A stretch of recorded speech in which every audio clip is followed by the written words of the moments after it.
After opening the home schedule with a win against the Jets, you feel the levels of anticipation rising around Empower Field once again as the undefeated Broncos welcome in their toughest test yet.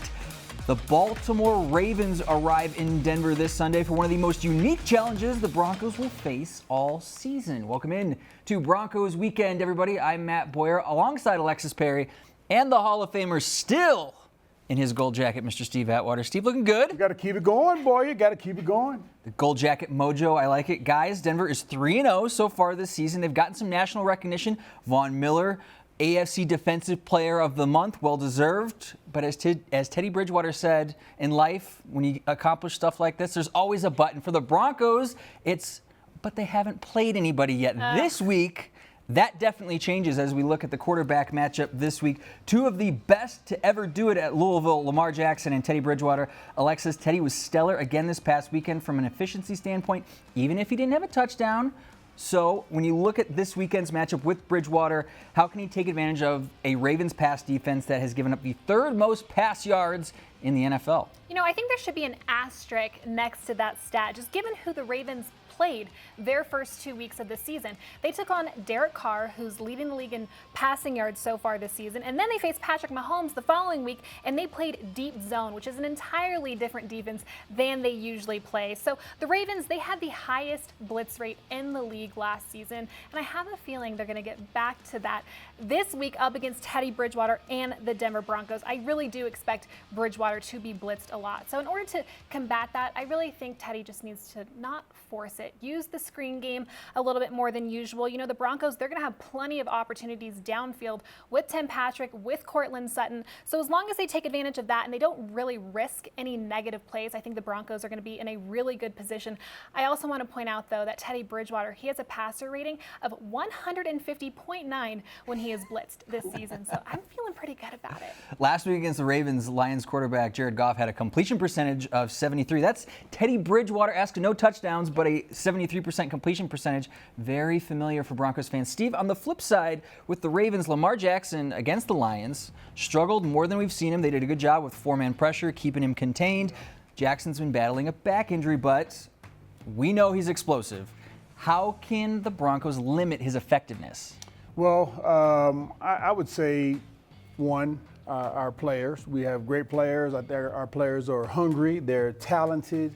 I like the coach, our defensive coaches. Our coaches do a great job of putting our players in position to make plays, in the best position to make plays. And then this scheme, man, our defensive scheme is one that bends but does not break. The Ravens, they're going to get some yardage. Lamar Jackson's going to get some yardage, but any points that they score, if any, they're going to be well earned. Vic Fangio said that Lamar Jackson, it's almost as if Barry Sanders was back there playing quarterback. You played against Barry Sanders. That's a pretty scary proposition. A very scary proposition, and I agree with that assessment. Barry Sanders, Michael Vick, he's in that same category. Both of these quarterbacks, Bridgewater and Lamar Jackson, have done a very good job utilizing the tight ends as we look at the tight end matchup this week. Alexis, this is a big year for Noah Fant. Broncos have his fifth-year option coming up after the 2021 season. And so far, Vic's been very complimentary of Noah in his play this year.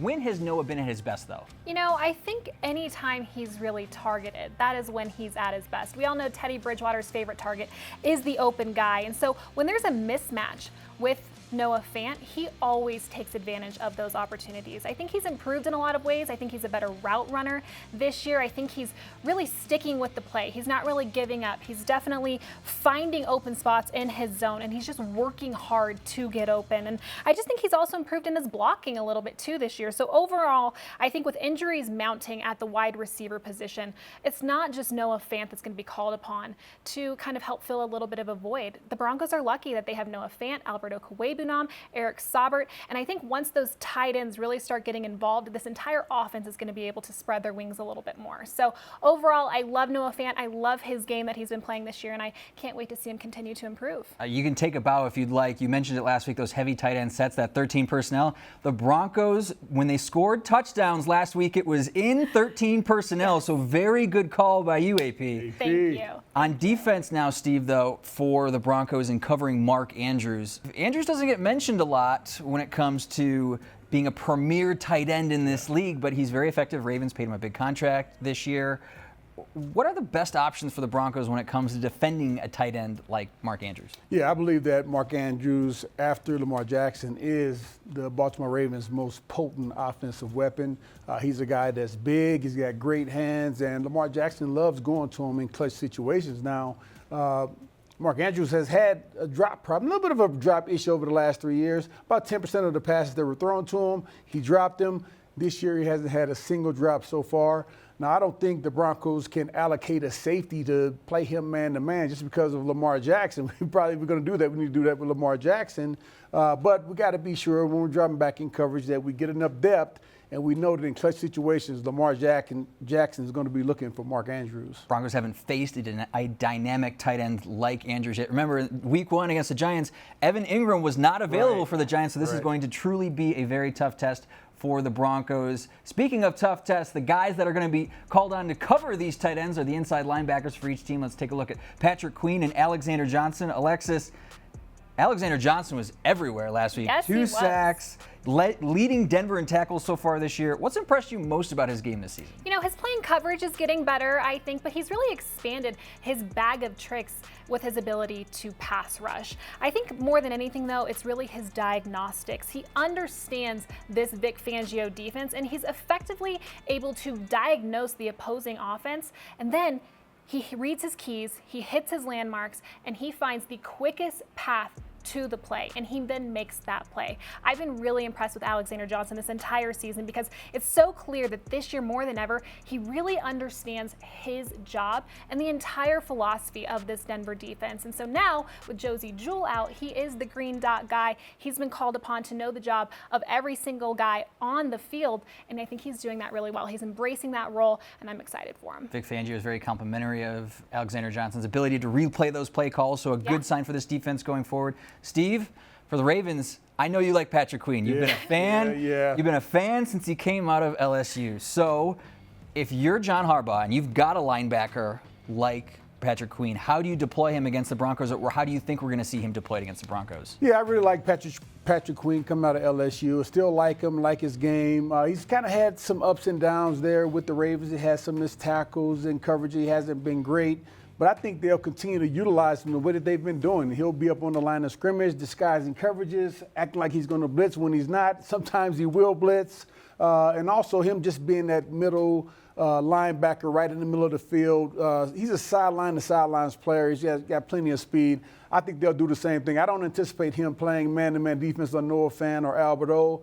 I anticipate him playing more zone coverage because man-to-man is just not his thing. But he's a heck of a player, I think. Hopefully some of those tight ends you just mentioned will allow the Broncos to get the running game going, get some balance going, because the Ravens have only given up the most yards that they've given up so far this season, just 93. That was last week against the Lions. So a very tough defensive test coming up for the Broncos. We've got to take a quick break, but when we come back on Broncos Weekend, the Broncos and Ravens have plenty of history, even though the season series began in 1996. We'll show you some of the biggest moments next.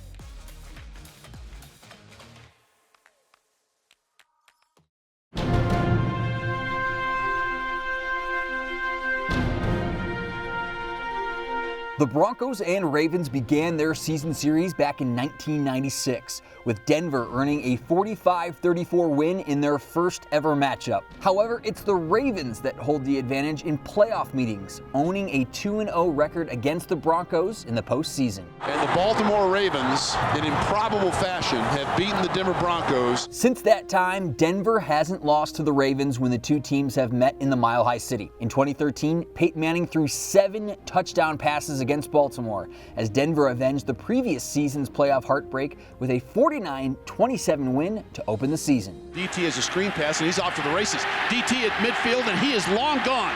30, 25-20, 15-10-5. He walks into the end zone. That will be Peyton Manning's 7th touchdown pass. He ties an NFL record. The most recent win in Denver came in 2015. Thanks to 4 Brandon McManus field goals and a pick 6 from Broncos great Aqib Talib. Talib's got the interception. Talib is loose. 40, 35. Here we go. Talib, 25, 20. Cuts up inside. 15, 10, 5 to the house. That year, Denver started their march to Super Bowl 50 with a 19-13 win over the Ravens. In regular season meetings, the Broncos haven't lost to the Ravens in Denver since 2001. I'm sure Broncos country would love nothing more than to have a great defensive performance against the Ravens to spur another great season. Welcome back to Broncos Weekend, everybody. Okay, Steve, we saw it there, the 96 game. You were part of that shootout against Vinny Testaverde. What do you remember about the Ravens and Broncos at the start of that rivalry? You know, strangely enough, that 1996 game doesn't come to mind, well, except for that 71-yard run by Terrell Davis. Other than that, when I think about the Baltimore Ravens-Broncos rivalry, I think back to the 2012 season. Joe Flacco throwing that bomb to Jacoby Jones. Man, 70-yard bomb with 44 seconds left on the clock. I hate that sticks in my mind, but that's the play that comes to mind. Broncos and Ravens have a lot of shared history. A lot of players have played for each of these two teams in this rivalry, and one in particular is going to be suiting up this weekend for the Broncos, and that is Tim Patrick. Patrick started his career with the Ravens as an undrafted player out of Utah in 2017, and ever since that time, Patrick has been looking to prove that he's one of the best wide receivers in the NFL, always maintaining that undrafted edge. Never gonna get viewed as that guy just because I wasn't drafted, so they think my ceiling isn't high, but I'm a different type of undrafted guy, so my ceiling's pretty high. Home run ball with Patrick. Patrick is there, and Patrick makes the catch inside the Jets 5. I knew what my ceiling was because the past two teams I was with before, I was playing good, but it was non-football things that got me out of there. So I knew what my ceiling was, and in college, I think almost every defense I played, all their DBs got drafted, and I'm all on their bad tape, so I always had the confidence. It was just, I just needed an opportunity. Pressure hit as he throws, ball caught to the 5, touchdown Denver, Tim Patrick. He has this idea of what he wants his preparation to be like, and he doesn't let anything skew him from that preparation. And I mean, we've seen the success that he's had over the past couple seasons and over these past few games. You know, obviously on Sundays he goes out there and makes plays, and it's fun to watch. Bridgewater keeps it. Bridgewater looks to throw, does so, and he's got a Denver touchdown to Tim Patrick. I just know if I can't get it, nobody can get it, and you can't worry about other things when you're catching the ball, because as soon as you take your mind off of catching the ball, that's when you drop it. So, yeah, I just literally just focus in, doing whatever I got to do to bring the ball down. I'm just going to keep on doing what I got to do to help this team get some wins, and we'll see where we're at the end of the season. With Judy out and now KJ Hamler done for the season, Tim Patrick will be heavily featured as we look at both he and Hollywood Brown for the Ravens. Steve, have you noticed any specific improvements with Tim's game, or is he just playing at the same level we saw last year at a very high level for this Broncos wide receiver room? Yeah, I think he's playing at the same high level that he played with last year. Last year, Tim Patrick didn't have a single drop. You know, Tim Patrick, he's just a hard worker. He runs great routes. He's a great blocker, and he has a chip on his shoulder. You know, he has a chip on his shoulder because he wasn't drafted. But yeah, he's the kind of guy that coaches love, a guy who's self-motivated, very inspiring, and leaves it all on the field. We saw Hollywood Brown next to Tim Patrick in that graphic, Steve, and Denver's secondary is going to be tested against the Ravens wide receiver corps that's going to get some weapons back this week. But I got to talk to you about the safety. All right. Because Justin Simmons got his 17th career interception against the New York Jets last week. He's 3 away, Steve, from guys like Tom Jackson, Randy Gradishar, Chris Harris Jr., 2 Ring of Famers, one who might be a Ring of Famer when he retires. So in your mind, Steve, what's the career trajectory here for Justin Simmons? Because it seems to be going on the up and up. Yeah, it's definitely on the up and up. Justin, he's a great player, great safety. And I think if he can continue the trajectory that he's on, if he can average 5 to 6 picks a year, guess what? He's going to be right up there in the conversation with Steve Foley, Goose Goslin, Billy Thompson with 40-plus interceptions. And I think he's right in line to do that, and this is the perfect defense for him. He's 3 away from T.J. Gradishar and Chris Harris Jr. at 20. He's 7 away from a guy by the name of Atwater up there in that record book. So you think he's coming, Steve? Hey, records are made to be broken, and I'm hoping that he's able to get that one this year. Hopefully we see him in Ring of Fame Plaza just like Steve eventually. We have to take a quick break, but when we come back on Broncos Weekend, Alexis Perry is chatting with George Stoia about what a win over the Broncos could mean for the rest of the Broncos season. Plus, Steve is giving us his gold jacket keys to the game. Don't go anywhere. Welcome back to Broncos Weekend, everybody. Which Broncos player is going to be most crucial to stopping Lamar Jackson this weekend, and what could a win against the Ravens do for the Broncos standing at a national level? To answer all those questions and more, Alexis Perry is chatting with the Gazette's George Stoia. Thanks so much, Matt. Here with George Stoia from the Denver Gazette. George, Teddy Bridgewater is one of 4 quarterbacks with a plus 100 passer rating in each of his first 3 games this season. So what do you think is working so well for him here in Denver? Well, I think it has to start with his patience, right? I mean, we're seeing him sit in the pocket and finding guys down the field. Obviously, you have to also point out Courtland Sutton and Tim Patrick. Obviously, Tim Patrick coming off a monster game. Right. He looks like a great player this season for them and a big offensive weapon when you talk about losing Jerry Jeudy and KJ Hamler, which I know we'll get into. But I think for him, he's being patient in the pocket. He's not giving away too much with his eyes. And he's also been mobile, right? Like, that's not something that I think a lot of us thought about when Teddy first came here, is being able to escape the pocket, escape some tackles, and find guys down the field. So I think that's the biggest thing for him. He's being extremely patient. He's got that great pocket presence, and that's why he's been so successful so far. Well, George, the wide receiver room hit with another injury on Sunday. KJ Hamler tore his ACL. So given what a deep threat he was for this offense, how do you expect them to adjust moving forward? Yeah, it's going to be tough, right? Because he took off the top of those defenses. Those safeties had to play help on him. So it's going to be interesting. You know, I think Deontay Spencer, you talk about David Moore coming in that they signed off the Raiders practice squad. Those guys are going to have to step up. Even a Kendall Hinton, you know, a legend around here in Denver, he's going to have to play some wide receiver instead of quarterback and really help out this offense. So I think it's going to be, you know, kind of by committee. I think you're also going to see Tim Patrick and Courtland Sutton also step up. And then I think also, you know, those tight ends, Noah Fant, Alberto, those guys are going to have to come in and play good football and get open for you know, Teddy Bridgewater, because I don't think we're going to see as much of that deep threat, because let's be honest, there's only maybe 5 guys in the NFL that are as fast as a guy like KJ Hamler. So it's going to be interesting to see how they, you know, Pat Shurmur, especially how he adjusts the offense to you know, help with that. Well, speaking of injuries, of course, the Broncos offensive line, Dalton Reisner and Graham Glasgow. What are your expectations for guys like Netane Muti and Quinn Miners? Well, I think both guys obviously are super young, right? I mean, you look at Quinn Miners and people forget